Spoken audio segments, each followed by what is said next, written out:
Halo, perkenalkan nama saya Anastasia Putri dengan NIM 12223000046. Dan saya Azhara Najidi Maharani NIM 12223000027. Kami akan memberikan pemahaman terkait hasil resume bab 8, yaitu mengenai teori produksi jangka panjang. Produksi adalah kegiatan memproses input menjadi output. Jangka panjang adalah satu waktu di mana seluruh input variabel maupun input tetap yang digunakan perusahaan dapat diubah, atau periode di mana semua biaya merupakan variabel cost. Asumsi teori produksi jangka panjang yaitu faktor produksi yang berubah adalah tenaga kerja dan modal. Kedua faktor tersebut dapat digantikan fungsinya. Tenaga kerja dapat menggantikan modal dan modal dapat menggantikan tenaga kerja. Secara matematis, persamaan jika menggunakan dua input atau faktor produksi yaitu Q sama dengan F dalam kurung L, K. Dengan keterangan Q adalah output, L adalah input tenaga kerja, dan K adalah input modal. Isoken adalah kurva yang menggambarkan kombinasi dua macam input faktor produksi untuk menghasilkan output atau produksi yang sama jumlahnya. Ciri-ciri kurva isoken yaitu mempunyai kemiringan negatif.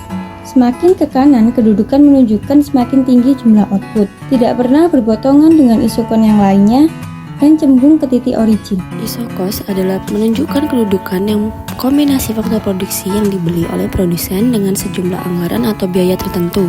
Semakin besar isokosnya, maka makin besar pula hasil yang dapat diperoleh. Sebaliknya, semakin kecil isokosnya, maka semakin kecil hasilnya.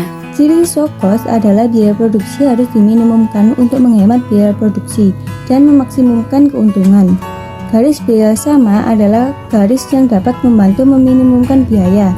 Hal yang diperlukan untuk membuat isokos yaitu harga faktor-faktor produksi yang digunakan dan jumlah uang yang tersedia. Ada 3 jenis skala produksi, yaitu yang pertama, skala produksi yang meningkat adalah skala produksi dengan arah uptrend yang meningkat ditunjukkan oleh lebih besarnya persentase peningkatan output dibandingkan dengan persentase peningkatan penggunaan input. Skala produksi yang tetap adalah skala produksi dengan arah yang tetap atau sama ditunjukkan oleh kesamaan persentase peningkatan output dengan persentase peningkatan penggunaan input.